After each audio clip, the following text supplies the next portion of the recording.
নিজেদের প্রথম ম্যাচে নেপালের বিরাটনগরে ভুটানকে হারিয়ে এক ম্যাচ হাতে রেখেই সেমিফাইনাল নিশ্চিত করেছে বাংলাদেশ নারী দল। মিশরত জাহান মৌসুমী আর সাবিনা খাতুনের গোলে 2-0 জয় নিয়ে মাঠ ছেড়েছে গোলাম রব্বানী ছোটন শিষ্যরা। আর টানা 2 ম্যাচ হেরে আসর থেকে ছিটকে গেছে ভুটান। बांग्लादेश का लागि निकै राम्रो कर्नर किक हो।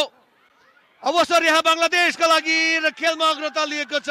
গোলশূন্য প্রথমার্ধ শেষে দ্বিতীয়ার্ধের শুরুতেই ভুটানের জালে বাংলাদেশের গোল। अलमलिरहेको अवस्थामा মনিকা চাকমার নেয়া কর্নার থেকে ডি বক্সের জটলার মধ্য থেকে দলকে লিড এনে দেন মিশরাত জাহান মৌসুমী। कर्नर किकमा গ্রুপ পর্বের প্রথম ম্যাচে নেপালের কাছে হারের ফলে পরের পর্বের জন্য আশা বাঁচিয়ে রাখতে এই ম্যাচে জয়ের বিকল্প ছিল না ভুটানের।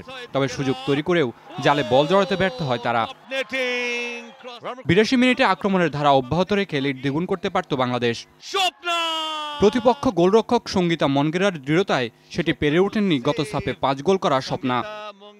তবে আরেক ফরওয়ার্ড সাবিনা খাতুনকে রুখতে পারেনি ভুটানের নারী দল। ম্যাচের একেবারে শেষ দিকে 2 ডিফেন্ডারকে কাটানোর পর গোলরক্ষককে ফাঁকি দেন গত সাফে 6 গোল করা ফরওয়ার্ড।